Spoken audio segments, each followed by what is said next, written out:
eskatzeko. Langile hauek ja bere garaian duela urte mordo bat lortu zuten haien baldintzak homologatzea Osakidetzako langileen baldintzei. Zer gertatu da azken 5 urte hauetan?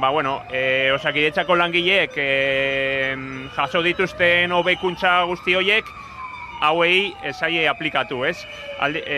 Zentzu horretan ikusten dugu homologazio printzipio hori lortu zana apurtu dala, ez? 5 urte daramatzate lan hitzarmenbarik eta enpresarekin hainbat bilera egin arren, negoziazioa blokeatuta dagoela ohartarazi dute. Estamos viendo que tanto las empresas como el cliente, Osakidetza, están incumpliendo el principio de la homologación al negarse a adaptar e implicarnos las diferentes materias aplicadas al personal propio de Osakidetza. Simplemente estamos reivindicando que se nos apliquen las mismas condiciones que al personal propio de Osakidetza en base del principio de homologación. Osakidetzako zuzendaritzari erantzukizuna eskatzen diote.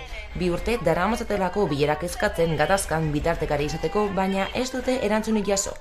Egoera horrela, astebeteko greba biatu dute Araba, Bizkaia eta Gipuzkoako Osakidetzako azpikontratutako langileek.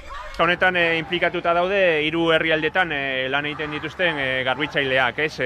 Osakidetzaren lan zentroetan.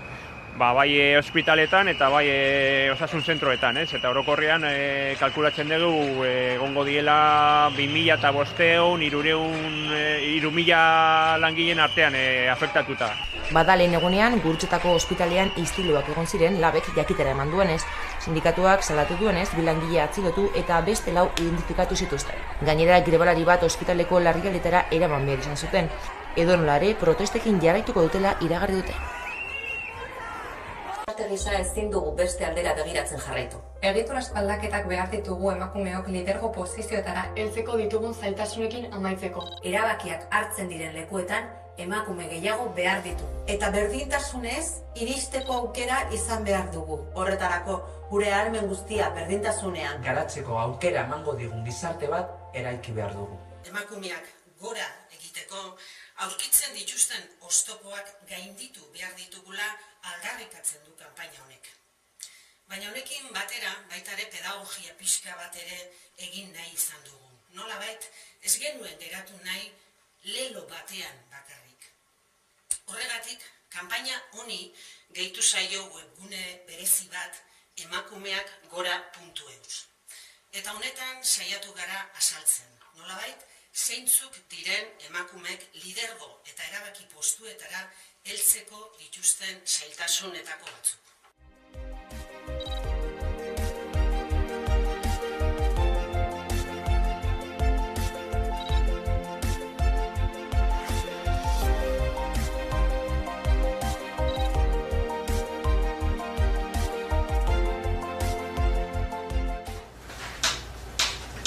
Ia 57 milioi tona elikagai alferrik galdu ziren Europar Batasunean 2020an, eta kopuru horiei aurre egiteko neurri sorta bat proposatu Bruselak baserritik mahaira estrategiaren barruan. Europako estatistika bulegoaren azken datuek erakusten dutenez, Europar Batasunean ekoizten diren elikagaien 10% inguru bidean galtzen dira, bai banaketan, bai jatetxe zerbitzuetan, bai etxeetan. Europar Batasuneko herritar bakoitzak 127 kilo janari eta edari galdu zituen 2020an. Hau da, 57 milioi tona, galtze hori 130 milioi euro inguru lirateke. Kontsumitu ez ziren 127 kilo horietatik 70 kilo etxean galdu ziren. 23 kilo elikagai eta edarien fabrikazioan, 14 kilo ekoizpen primarioan, 12 kilo jatetxetan eta elikadura zerbitzuetan eta 9 kilo banaketan. Alemanian galdu ziren alferrik elikagai gehien 2020an, 10,9 milioi tona guztira, eta Luxemburgon gutxien, 92.600 tona inguru. Hildo horretan Bruselak neurriak hartu ditu baserritik mahaira estrategiaren barruan. Horrela kontsumitzaien artean elikagaiak alferrik galtzea ekidin nahi da. Eta 2030 baino lehen oraingo zifrak erdira murrizteko helburua dute. Eta elikadura kate osoan zer galera gutxitu. Bestalde ere bada zer hobetu, honako hauek identifikatu dituzte. Erakunde publiko eta pribatuen arteko lankidetza areagotzeko beharra, kontsumitzaileen eta enpresen ohiturak aldatzea, produktu galkorretan elikagaien segurtasuna mantentzea eta aldi berean erabilera bakarreko plastikoa murriztea, hondakinei aurre egiten zaien bitartean.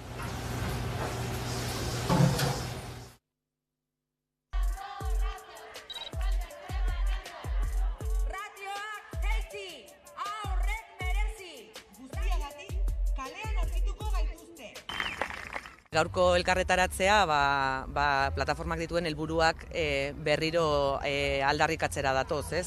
Nolabait, iaz hasi ginuen borroka honetan soldatetaz hitz egiten genuen eta ratioen jaitsieraren beharraz, eta nolabait soldata humilaziotik atera garen arren, ez dago inon jasoa nola eguneratu behar diren soldata taula horiek, ez dago inon jasoa aintzinokotasuna, ez dela kobratzen Nafarroako erdian baino gehiago, eta ikusten dugu hor konpromiso politikoa behar dela soldaten asunto hau gauzatu izateko, edo duintzeko. Eta aldi berean ratioen jaitsiera, badago akordio politiko bat gobernua eta EH Bildu Nafarroaren artean jasotzen duena Europako ratioetarantz aurrera pausuak eman behar direla, baina ez dago inolako egutegiratzerik gai honekin. Hortaz, bestetan bezala, hau 5. akordioa da, aurreko lauetan ere hau jasotzen zen, eta ikusten ari gara baliteke bertan bera gelditzea hau ere, edo indargabetuta gelditzea aldarrikapen hau, Orduan, ezinbestean iruditzen zaigu garrantzitsua dela berriro kalean egotea, eta ari gehiago hauteskundeak gertu daudenean, haien programetan sar dezaten ratioaren jaitsieraren elementu hau, edo guretzako gakoa den puntu hau, aldarrikapen hau.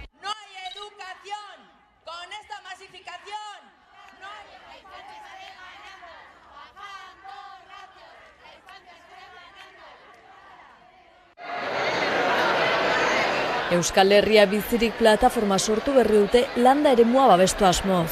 Energia krisi eta klima larrialdia tarteko, energia berriztagarri ugariren proiektua garatzeko bidean dira. Herritar askorentzat ordea kezka iturri dira azpiegitura berri horiek, naturguneekiko erasotza dituzte. Trenbide proiektu eta azpiegiturak, zentral eolikoak edo fotovoltaikoak eta hori dagozkien banak eta lineak, erraustegiak, negutegi industrialak eta animaliak hazteko ustiapen intentsiboko fabrikak. Horiek guztiak agertzen dira Euskal Herriko mapan, jada martxan daude proiektuak edo laster gauzatzekoak direlako. Euskal Herria Bizirik plataformak dio ingurune naturala eta laborantza lurrak mantentzea ezinbestekoa dela bizitza bermatzeko. Gaineratu du horiek ondatuz gero atzera bueltarik gabeko ondorioak izango dituztela ekosistema naturalak, landa eremuko ekosistemak eta baita ekosistema sozialak ere.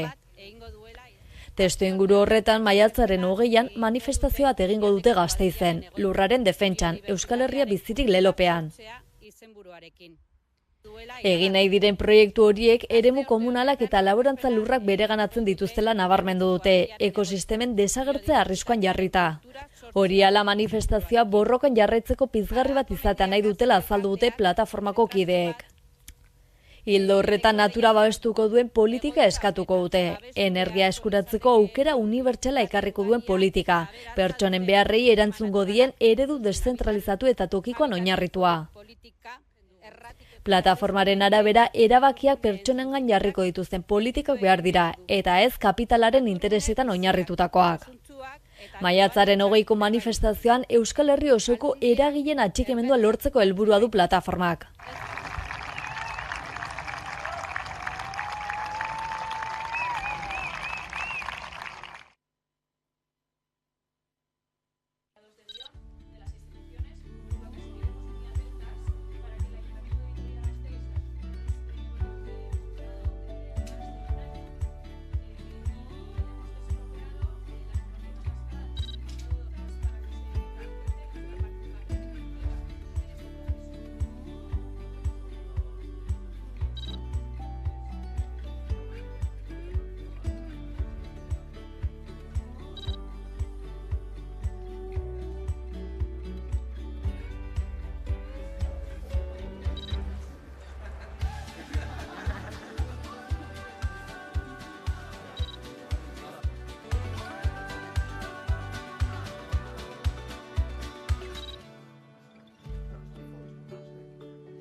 Aurten 1976ko martxoaren 3ko sarrazkearen 47. urte urrena izango da, eta gehiengo sindikalak manifestazioa bizi baldintzen zuntziketaren aurka etorkizuna bermatzeko oraina borrokatzen lelopean antolatu du.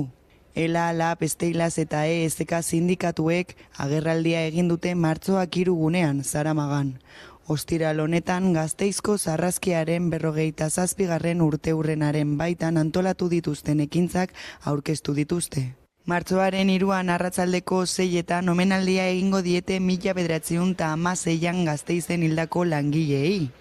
Pedro María Martínez Ocio, Francisco Aznar, Romualdo Barroso, José Castillo eta Bienvenido Pereda, baita Basaurin eta Tarragonan egun batzuk geroago hildako langilei ere, Juan Gabriel Rodrigo eta Vicente Anton. 1976an fabriketan ez ezik poltsak utzi zituzten emakumeen aldarrikapenak gogora ekarri dituzte gaurko egoerarekin parekatzeko. Sindikatuek azaldu dutenez bizitzaren garestitzearen aurrean mobilizazioak eta borrokak antolatzen ari dira, lantokietan eta kaleetan langile klasearen erosteko ahalmena defendatzeko.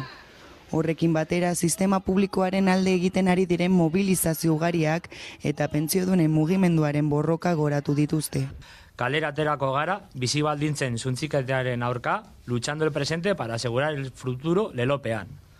57 urte geroago, klase konsentziak ulerten hasten ditu, batzarrak eta herri mugimenduak antolatzeko arrazoi berberak indarrean jarraitzen dutela gaur egun ere. Kontsentzia horrek, berak gogorazten digu langileari ez dituela ezer oparitu, eta lortu dugun guztia antolakuntzari eta borrokaria esker lortu dugula. Sindikatuen esanetan osasunaren kalitateak, zaintzak, pentsioek eta hezkuntzak ongizate maila islatzen dute eta defendatzera deitu dituzte herritarrek.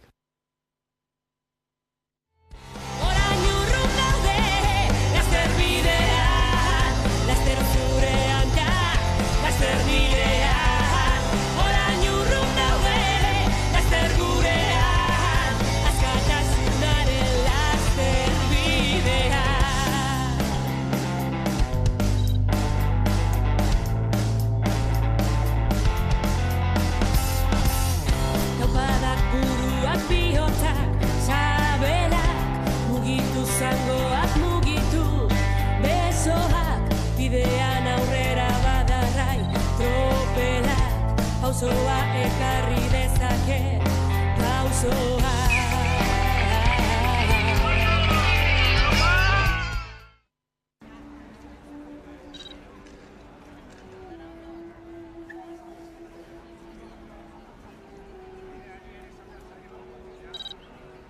Orain arte mobilizazioak elkarrekin egin ditugu. Hori da, orain arte indarrean genuen protokoloak zeukan balio handiena. Eta baita ere, protokoloaz gain, instituzio egin behar genizkien aldarrikapenak elkarrekin egiten genituen. Eta elkarrekin egiten genituen kalean, manifestazioetan. Behatzen genuelako, organo horietan etzegoela borondaterik langileen aldeko interesak defendatzeko. Eta gure egiteko nagusia zala, kalean mobilizazioen bitartez, protesten bitartez, organo horietan hartzen diren erabakiak baldintzatzea. Behatzen dugulako, gaskoz gehiago baldintzatzen dela, kalean langileekin, organo horietan, mahai baten inguruan eserita baino. Eta hori da bertan bera geratuko dena, eta hemendik aurrera, elak bere aldetik eta labek ikusiko guztelan, baina erantzunak alde bakarrez hartu beharko ditugu. Eta organoetara bueltatzeak, ondorio praktiko argi badu, eta orokorrean ela eta laben arteko elkarlana zaildu egiten dela, eta komisiones obreras eta UGT-rekin izan dezaketena erraztu.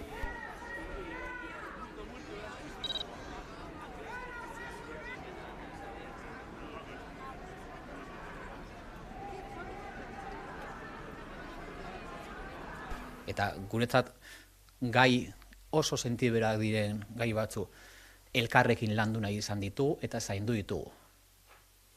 Eta hau ere galtzeak asko zailtzen du etorkizunean elkarlanean aritu alizatea.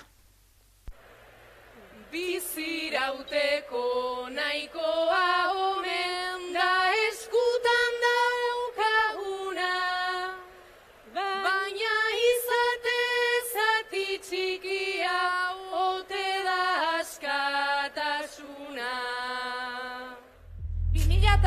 2003ko hasiera honetan 172 preso eta 25 erbesteratu eta deportatu gelditzen dira. Horietatik 17 larriki gaixo daude. 158 Euskal Herriko espetxeetan daude, eta askoren egoerak egin du hobera. Baita haien zenide eta gertukoenak ere, baina salbuespen espetxe politika ez da bukatu. Euskal jendartearen implikazioa erabakigarria izan da urruntzea eta sakabanaketa amaitze aldera. Baina hemen jarraitzen du salbuespenak, injustiziak. Hemen gure inguruan lagunen, auzokoen, zenideen edo gure haragietan. Hemen bada oraindik.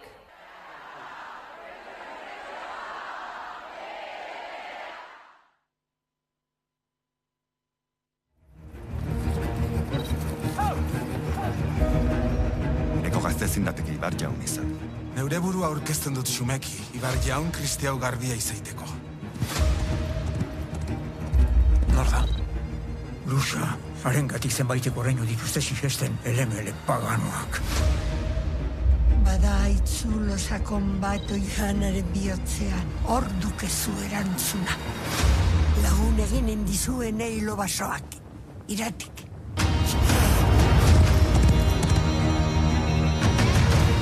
Norbaitek azken atxamatu.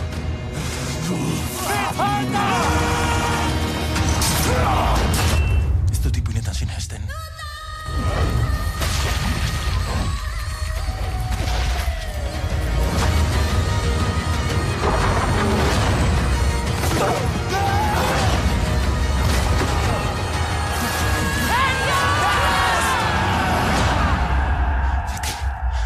Ahantzien izena eta ezen oiz berriz aipa.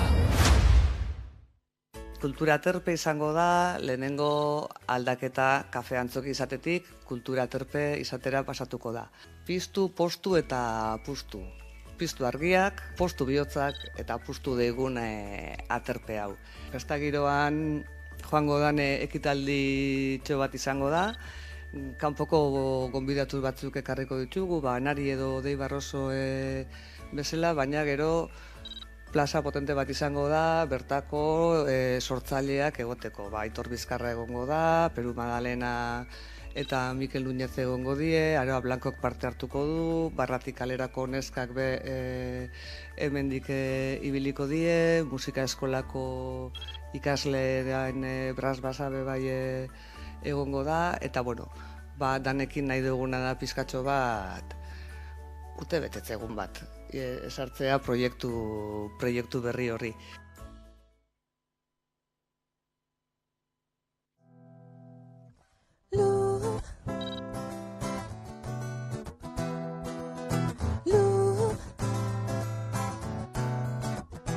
Isa 6 milioi euro, baina azkenerako gu konturatuta gauz eta onartu behar dugu diru hau, milioi hauek, zera kopuru hauek, palanka baino ez dira martxan dauden eta martxan jarri nahi diran proiektu guztiak sustatzeko eta eragiteko. Somos Luba, somos Luba, encantada de conocerte con tu Luba. Vive al ritmo de tus sueños donde estés, tírate sin miedo, emergerá la red, la causa es del efecto que es amor, movimiento, somos Luba, somos Luba, somos Luba, encantada de conocerte con tu luz.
Maite ditut maite, gure bazterrak lambroak izkutatzen dizkitanean. Maite ditut maite, gure bazterrak lambroak izkutatzen dizkitanean. Zer izkutatzen duen, ez ditanean ikusten uzten.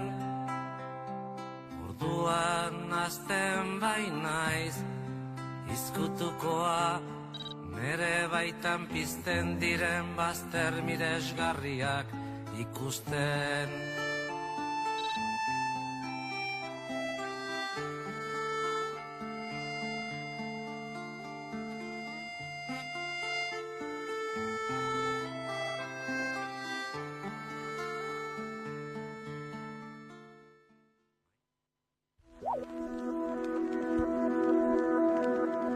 Adimen artifiziala oinarri, azpidatze automatikoak eskuragarri jarri ditu Hamaika Telebistak webgunean. Hamaikan hasi ginenetik bagenun helburu bat, eta zan euskaldun berriei altzala eskaini ahal izatea azpitituluen bidez esaten genuena telebistan, ez? Orduan eta urte guzti hauetan, hori ez da posible izan, ez genulako baliabiderik eta seguruen teknologia nahikorik. Orai NLP teknologia etxearekin, Eluiar Fundazioak kudeatzen duenarekin, posible izan du hori lantzea, bai elkarlanean azkenean beraiekin, eta kamekin ere bai beste gure aliatu teknologiko bat aspaldikoa, ez. Orduan, hiruron artean garatu dugu, esaten dena azpititulu bihurtu ahal izatea, eta hori nire ustez balio gehitu bada Hamaika Telebistako ikusleitza. NLP teknologiak dira ordenagailuek eta hizkuntza ulertu, tratatu eta sortzeko erabiltzen dian teknologia guztiak, ezta? Eta hor sartzen dira bai itzulpen automatikoa, edo baita hizketaren ezagutza, eta azpititulazio automatikoa, hizketaren sorkuntza, chatbotak, lako mila gauza. Hamaika Telebistarentzako egin duguna da gure azpititulazio automatikoko teknologia integratu Hamaikako lan prozesuetan, ezta? Orduan albiztiak edo edozein bideopieza eta grabatzen danean eta katalogora igotzen danean edo publikatzeko igo behar denean aukera dago, nahi bada automatikoki azpititulatzeko, eta nahi izan ezkero azpititulu automatiko horietan dazen akatsak zuzentzeko eta gero publikatzera bidaltzeko. Eta egin dugu gure teknologia hori bertan integratu eta egokitu. Horretarako Hamaikak urtea baliatu du kazeteriak formatu eta sistemari behartzuen informazioa erakusteko. Egia da, azpidatziak automatikoki kudeatu ahal izateko, kazetariek hilabete deixente pasa dituztela lanean, sistemari erakusten eta zuzenketak egiten, gaur egunean zuzenketarik egin gabe ere ikusentzulei eskaini ahal izateko azpidatzi automatiko hauek. Azpidatziak martxan jartzeko helburu nagusia izan da batez ere irisgarritasuna. Irisgarritasuna bai entzuteko arazoak dituzten pertsonetan pentsatuz, baina baita ere euskara ikasten ari diren hoientzako lagungarri gisa. Aurrera begira erronkak izango dira, albisteetan ez ezik, elkarrizketetan eta saioetan eduki gehiagotan azpidatziak eskintzeko aukera izatea, eta baita zergaitik ez beste hizkuntza batean dauden elkarrizketak euskeratzea, edota kanpora begira ere interesgarria iruditzen zaigun edukia euskeraz sortu eta beste hizkuntza batzuetan azpidatzia izateko gaitasuna izatea. Hurrengo erronkak albiste zaratago elkarrizketak eta saio ezberdinak eskaini ahal izatea izango dira. Eta aurrerantzean ere proiektu hauekin jarraituko dugu, bai orai NLP-rekin eta bai kamekin eta beste batzurekin ere, espero dut topatzea berriak ere.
konkurso eta lehiaketaren kontzeptu hori oso lehiakorra naiz, baina lehiaketetan enago sekula.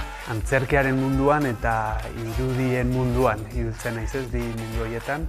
Txikitatik entziet joera, kantatzeko, argazkizuna hitza ikasi nun Bilbon, eta oraindik musika neukan oso baztertua. Uholdeak bai kontatzen duela pixkat narratiba bat, hasten dena pixkat kaosetik, pixkat nola bizi zuten, ez, haiek uholde horiek.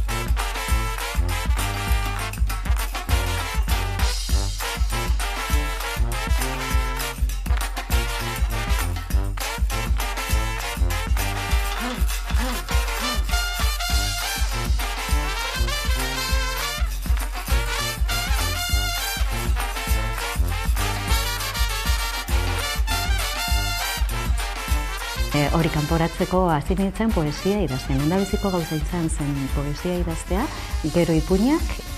Eta urtzaroan, umea zenean bere bizilagunak konfiantza desientezun pertsona batek eraso egin zion, sexu abusu bat egin zion. Eta orduan, liburu osoan zehar kontatzen da umetan lidek bizitako horrek, edo jasanarazi zioten horrek ze eragin sortzen dion.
Jendartean, infernuan ito nintzen bizitzaren bidean, errebitartean ikasi nuen jendartean, itxi nituen begiak ireki nuen arima, atzean utziko nuen galdutakoaren zama.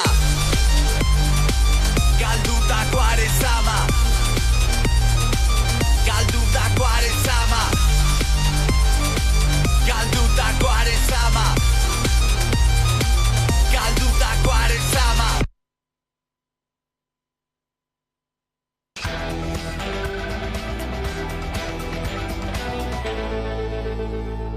Mabiterdiak pasata iritsi da eguneko elkarrizketa nagusiari heltzeko gunean, eta horretarako gaur gonbidatu nagusi gisa hemen dugu gurekin Asier Blas, zientzia politikoetako doktorea, baina geopolitikari iritsita gaurkoan ez Ukrainara begira jarriko gara, beraz ondo etorri. Eguerdion. Eguerdion, eta hasteko agian ez, Paulo Gonzalezen aferaz galdetuko dizut, ez, ze markotan kokatu genezakeen ez bere atxiloketa eta horren inguruan gertatu dena izan ere, gaurko egunarekin ez, urtebete egiten du preso dagoela ez, ze azalpen da honen atzean? Urtebete preso dagoela eta gainera urtebete isolatua edo ia isolatua dagoela. Kontutan izan behar dugu, Paulo González atxilotua izan zala, orain dela urtebete, hain zuzen ere, eta egon zen zenbait hilabete isolatua. Harremanik gabe bere familiarekin, harremanik gabe bere konfiantzazko abokatuarekin, eta gerora orain ere isolatua dago, 23 ordu ematen ditu bere kalabozoan, ordu bete dauka patiorako, patio txiki batetan, eta bakarrik dago, zakarremanik beste presoekin, eta familiaren bisita bakarra izan du, besterik ez. Bere bikotearen bisita, ezin ditu deiak egin baitz egiteko bere semeekin, edo bideo deiak ez ezer, eta alde horretatik praktikan ia isolatua dagoela esan genezake. Beraz, Europar Batasuneko oinarrizko eskubideen karta urratu eginda gutxienez 18 artikuluetan, eta hain zuzen ere lehengo astean jaso nuen bere gutun bat, eta esaten zidanagatik, bera oain badauka aukera ikusteko poloniar telebista kate bat, emititzen duena polonieraz, bielorrusieraz eta ingeleraz. Eta esaten du horrekin, gutxi asko ideia bat egin dezakela, nola doazen gauzak gerran, ezta? Zer naiz da kate berdina izan, Polonieraz emititzen duenean, askozaz ere jarrera juliganagoa dauka, nola baitere, baretu egiten da jarrera hau ingelesez danean, naiz eta oso natozalea izan, eta oso mendebaldarzalea, eta bielorrusieraz emititzen dutenean, askozaz profila apalagoa dute, ze, karo, Bielorrusia lerrotuta dago Errusiarekin, eta nahi dana da, konbentzitu bielorrusiarrak bilakatu daitezen mendebaldarzaleak, ezta? Eta horrekin esaten zian, horrekin ideia bat egiten dut, eta ulertzen dut zerratik ez ninduten utzi sartzen Ukrainan gerrarei buruz informatzeko. Hain zuzen ere, konturatu dana da, propaganda gerra bat dagoela momentu honetan, eta bera bezalako kazetari independientea, errusieraz dakiena, 2014tik lanean dagoena, eta gainez lanean egondana lekuan, Ukrainan alde batean eta bestean. Oso arriskutsua izan ziteken, eta bide batez, bere atxilotuta ere bai, mezu bat transmititze zaie kazetariei. Kontuz, informatzerakoan, ze dozen momentutan atxilotuak izan zaitezkete, eta alde horretatik kazetari askok autozentsura aplikatzen dute. Gogoratuko dugu, egun horretan, adez, atxilotu zuten egun horretan, afaltzen egon zala Aiestaranekin, Mikel Aiestaranekin, eta Ibai Arbiderekin. Ibai Arbidek ere tuit bat jarri zuen horri buruz, gero borratu egin zuen, eta esplikatu zuen, beldur zala, eta horretarako balio du bere atxiloketak nire ikuspegitik. Batez ere, badirazpen askatasuna mugatzeko eta kazetariak baldintzatzeko eta autozentsura aplika dezaten bultzatzeko nola baitere. Ez gainera azalduzun argazki hori telebista katena, hizkuntzena bada gerraren bestelako argazki bat azaltzeko ere asko ematen du, eta hor, urte bete pasatu da ere, Ukrainaren inbasioa hasi zenetik, nola gogoratzen duzu zuk ez hasiera hori zer espero genuen, eta zer orain ez, nolako irakurketa egin daiteke? Momentuan, inbasio zitzenean, gehienek ez duen pentsatzen inbasio hori emango zanik tamaina horretan, ezta? Donbasetik kanpora joango zanik. Eta hor, gogoratuko dugu segurenik azarotik zeudela gauza, gora eta bera, eta ematen ziren data batzuk, eta hasiko da hemen, eta beste bat, eta orain gontanez, 2 aste barru dena helakoa, eta etzan iristen, azkenean iritsi izan, eta batzuk espero zuten azan azkar joatea inbasio hori. Ez nuen asmatu inbasioaren gertaeran, baina asmatu nuen, esanez, inbasioa gertatzen baldin bazan, ez zela azkar joango, inundik inora. Zergatik, Ukraina handia da, eta 150.000 soldadurekin ezin da hartu Ukraina. Kontutan izan behar dugu, adibidez, Pragan, Txekoslovakiako inbasioa gertatu zanean, Sobietar Batasunak eta Varsoviako itunak egin zutenean, 1,5 milioi soldadu, baina gehiago erabili zituztela, 4 aldiz txikiagoa dan herrialde batetan, eta gainez, Sobietar eragin esferan zegoen herrialde batetan. Ukraina, azken urte honetan esplikatu duen bezalaxe, Jens Stoltenberg, NATOko idazkari orokorrak esplikatu duen bezalaxe, Ukraina 2014tik mendebaldearen eraginpeko lurralde bada. Eta NATO bertan dago 2014tik. Beraiek ez dira, Ukraina ez da NATOko kide, baina NATO Ukrainan dago 2014tik, ejertzitoa entrenatzen, ejertzitoa armatzen, agolkularitza lanak egiten, beraz garbi zegoen, gainera konektatuta dago lurrez NATOko herrialdeekin, garbi zegoen Ukraina ezingo zala hartu era azkar batean, naiz da hori zen Errusiaren asmoa. Eta hor, Errusiarrek huts egin zuten, huts handi bat, ze pentsatzen zuten 2 astetan, horrelako inbasio bat gero etzana izan eskala hain handiko esan zigutena bezala.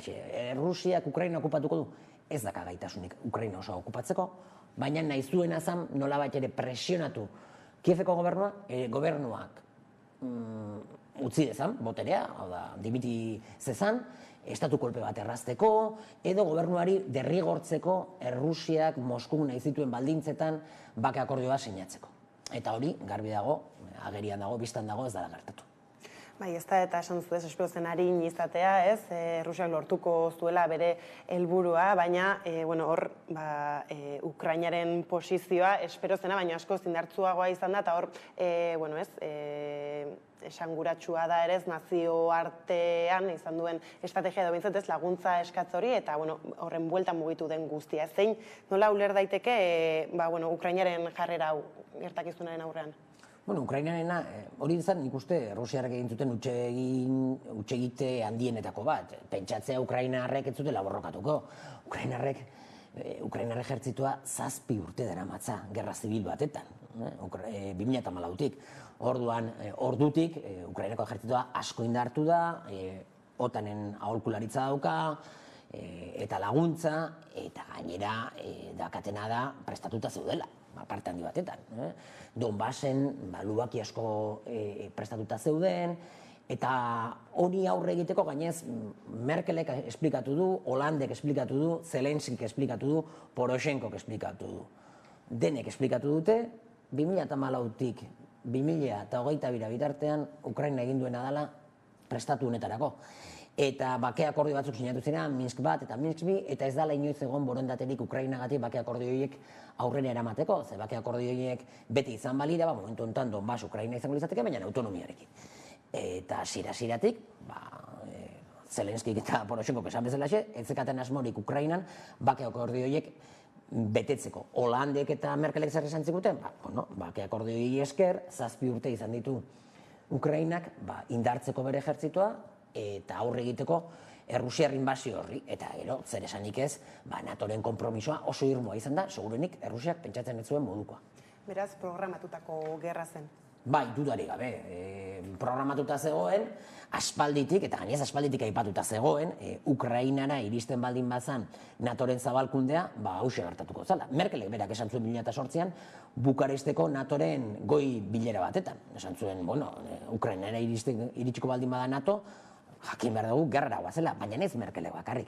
Kissingerrek, Berzinskik eta Amerikako estatu batuetako politikari eta aholkulari askok aurretik esan zuten. Bidenek berak esan zuen, Baltikora iritsita ere, Baltikoko herrialdetara iritsitaren NATO, horrelako agerkari baten aurrean egongo ginatekela. Eta ez dira izan Baltiko herrialde, baina azkenean Ukraina izan da. Bai, ez, orain badirudi kasik lubaki gerraren antzare hartu duela, ez? Izan ere, noski Errusia zen daiteke konformatu, ez? Hasieran agian helburutzat zituen lurralde horiekin, ez? Eta orain ze helbururi jarraitzen dio, ez? Inbasio horretan. Arazoa da, alde batetik Ukrainak eta Errusiak sartu direla dinamika batetan oso zaila dana negoziazio batzutara joatea, ze beraien populazioen aurrean defendatzea hartu dituzten erabakiak oso zaila da, alde batetik. Ikusten baldin badugu Ukrainak, aipatu dugun bezalaxe, ez du asmorik izan bake akordioak betetzeko.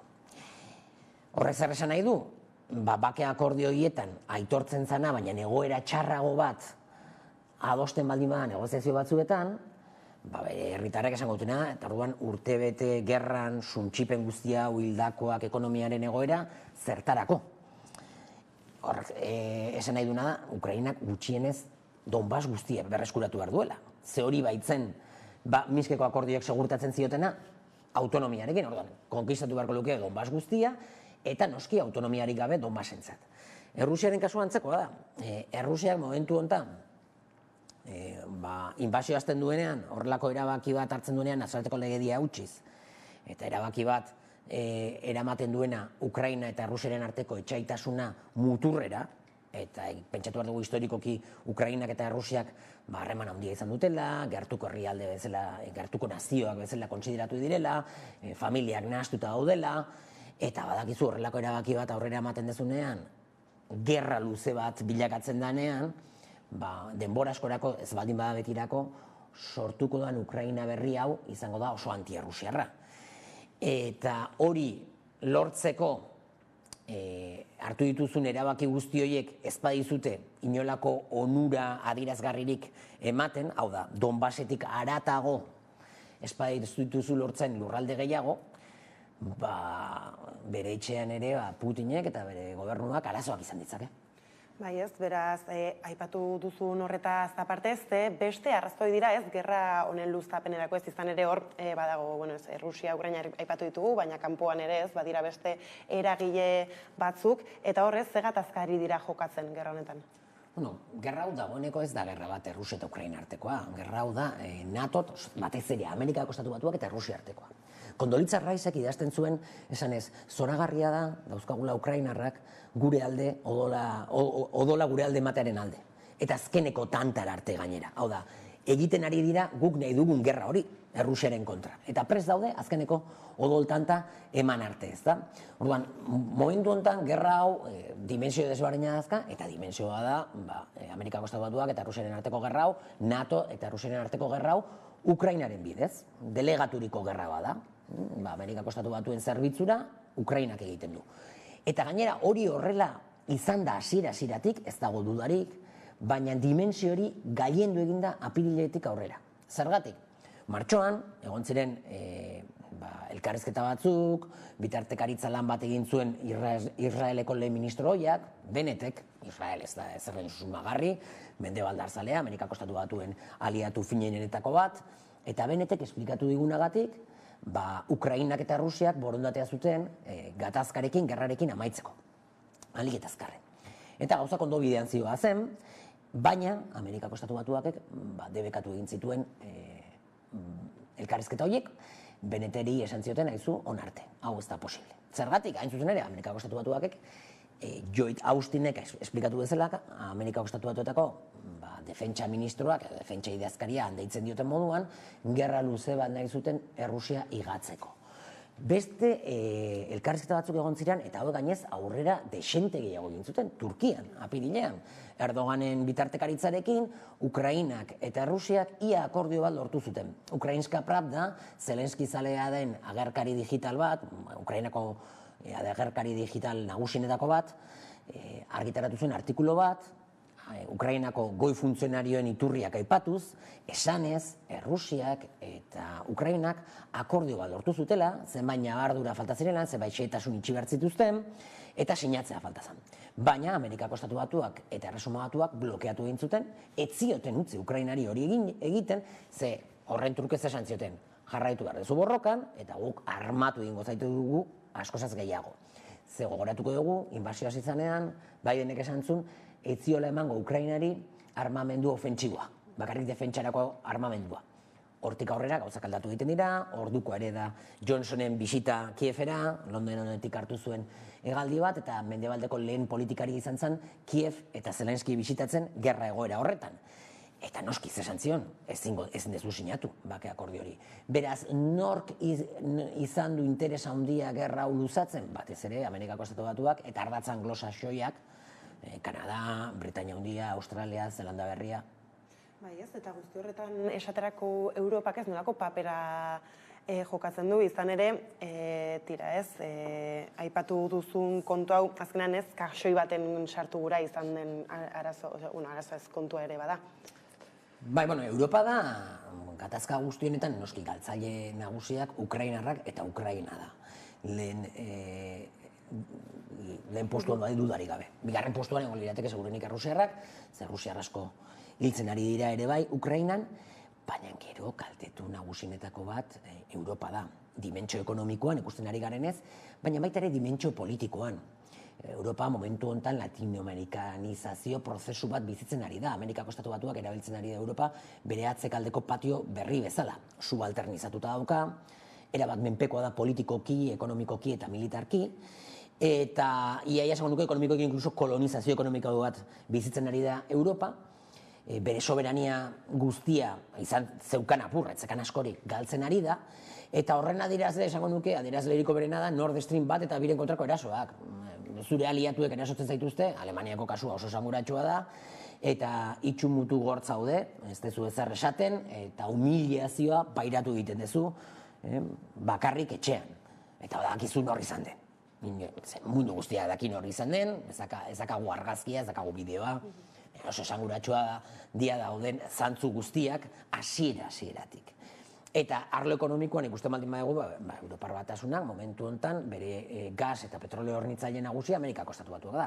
aspaldiko proiektu bat zen Amerikako Estatu Batuena, saltzea Europari bere gasa, bere gas likuatua, ez dena baten ekologikoa, itxasuntzietan datorrena, eta askozaz garestiagoa dana. 3-4 aldiz garestiago ordaintzen ari gara gas hori, eta horrek zer eragin izan du Europan? Bereziki Alemanian, bere industriak lehiakortasuna galdu du. Eta lehiakortasuna galtzeak esan nahi duena da, bere enpresa asko joan direla Amerikako Estatu Batuetara, zean gasa eta petroleoaren prezioa eta elektrizitatearen prezioa asko zazenen merkeagoa da. Eta gaineran Green New Dealaren aritik subentzioa jaso daitezke. Beraz, nolabait ere, aidana egiten Amerikako Estatu Batuak da dumpina Europari.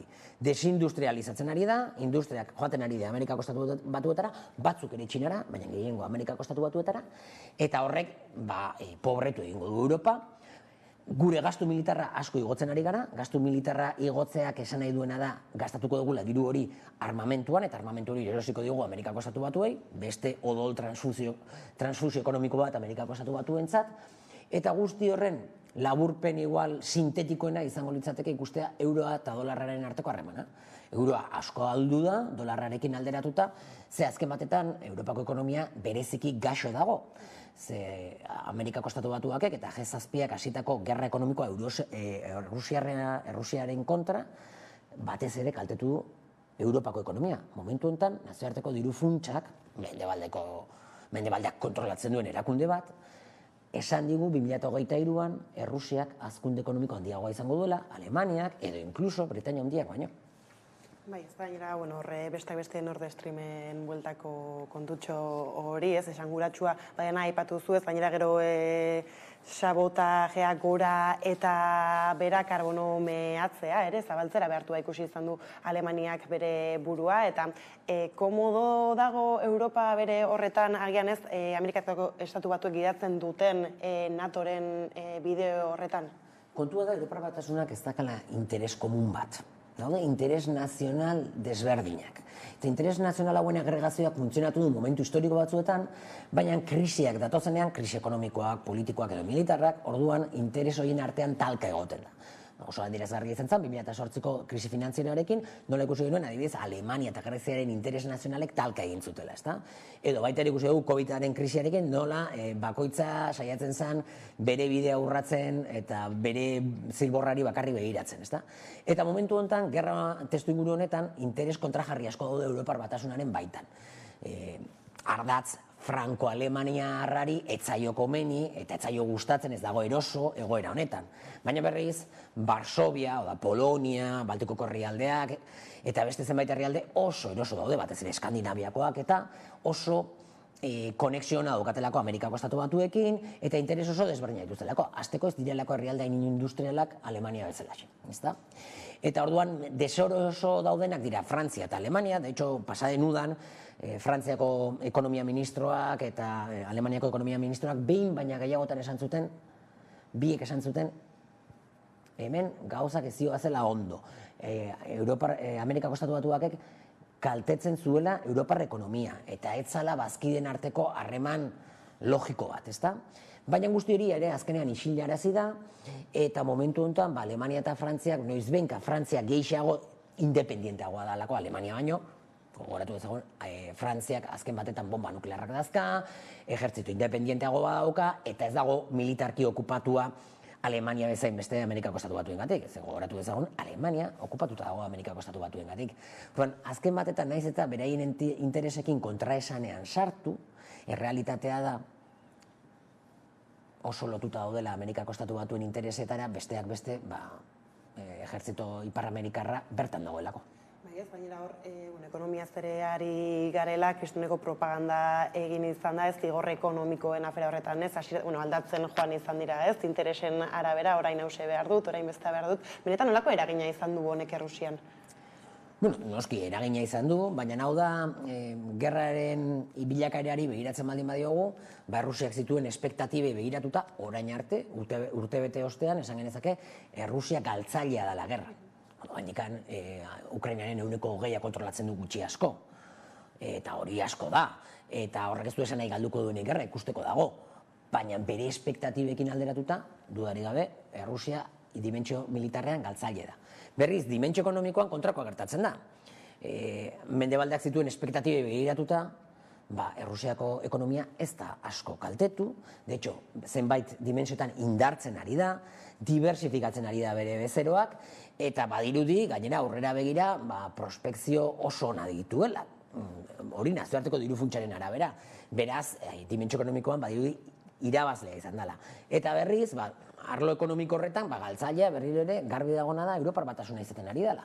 Ze orain arte, bazeukan lehen gaien hornitzaile fidagarri bat, eta gainez, hornitzen zuela lehen gai merkeekin. Eta hori, hemendik aurrera ez da gertatuko. Eta guzti horretan ez, langile klasea bera izango da, egoera upairatuko. Galtzaile nagusi izango gara langile klasekok, hori garbi dago, hau da, klase xea, herria, klase ertainak, hori garbi dago. Horiek izango dira kaltetu nagusiak, ikusten ari gara egunero.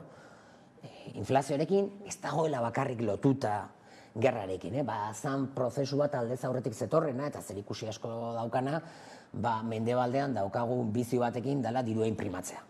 Nola jakin badakigu munduko edozein txokotan onartuko dizkigutela gure dolarrak eta euroak, inprimatu egiten dugu ezer ezetik eta horrek badauka gero ondorio bat. Baina edozein kasutan ere joera hori indartu eginda gerragatik eta indartu eginda mendebaldeak hartu dituen erabakiengatik.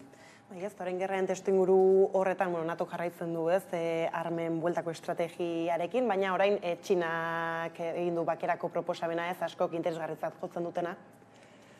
Txinako bake proposamena garbi dago ez dela bideragarria, esango nuke wishful thinking ariketa badala, eta are gehiago, esango nuke pixka bat ere badala modu bat erakusteko ez daudela bakarrik hemen mendebaldetik datozen gerra hotxak, baizik eta gainontzeko hegoalde globalean bultzatu nahi dutena dela bakea.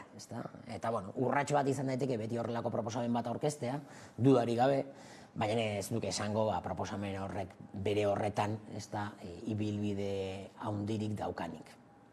Beraz, une honetan zeintzuk izango dira ikusiko ditugun urrengo pausak edo zeintzuk izan daitezke, ikusten da gatazka luzera, luze jarraituko duela? Zantzu guztien arabera, luzerako doa. Gainera, orain dela astebete edo egun gutxi batzuk Putinek eman zuen hitzaspertu hortan, oso garbi zegoen bere prebisio guztiak zala gatazka luze batetara joango ginela edo egongo ginela, ezta?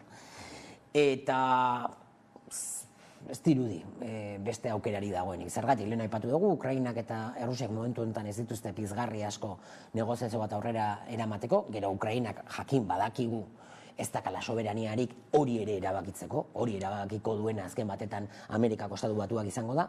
Eta hortik akaso badatoz ahots batzuk esanez, Rand korporazioa dala azken batetan Pentagonoaren think tank nagusia, Oan dela hilabete argitaratu zuen txosten batetan esan zuen, urtebeteko gerra eta gero, Amerikako Estatu Batuek gauzak oso ondo joan zaizkiola, besteak beste, beraik ez zuten esaten, baina nik esango nukena da, Europar Batasuna gatibu hartu dute, ahuldu egin dute beraien ekonomia eta bere ekonomiatik gizendu egin dira beraiek, eta bestalde, epatzen zuten azan, Errusia egatu dutela.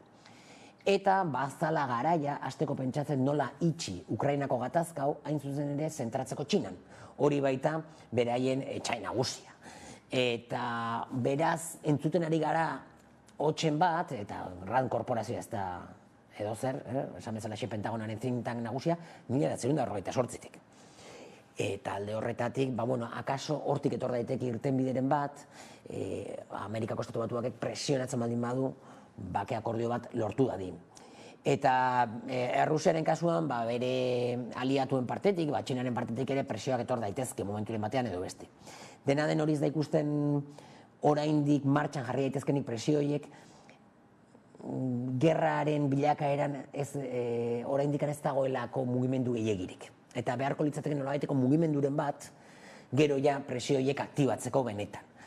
Orduan alde horretatik nik esan nuke gaudela pixkat esperoan, itxaroten, ea zer gertatzen den gerran, ea batalla importanteren badagoen edo, eta hori gertatuko balitz akaso aktibatu daitezke presio batzuk. Orduan, beraz, egoera bera desblokeatze bidean orain momentu honetan ez dago, hau izango da desblokeatzeko gai nagusia edo? Badirudi momentu honetan gauza dauden moduan, gerraren bilakaerak desblokeatu ditzazkela, bakarrik. Tristea da, baina hori da dagoen, behintzat momentu honetan ikusten dela.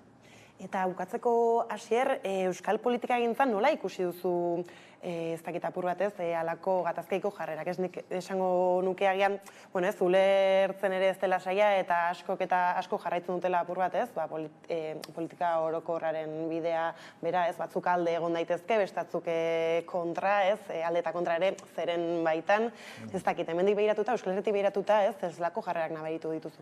Bueno, ez dago hola jarrera partikularrik, garbi dagona da lotu egiten direla errelato nagusira, batzuk lotu daitezke errelato nagusira, adibidez alderdi sozialista, Eusko Alderdi Jeltzalea eta abar, oso jarrera natozalearekin, eta esango nuke gerrazalearekin.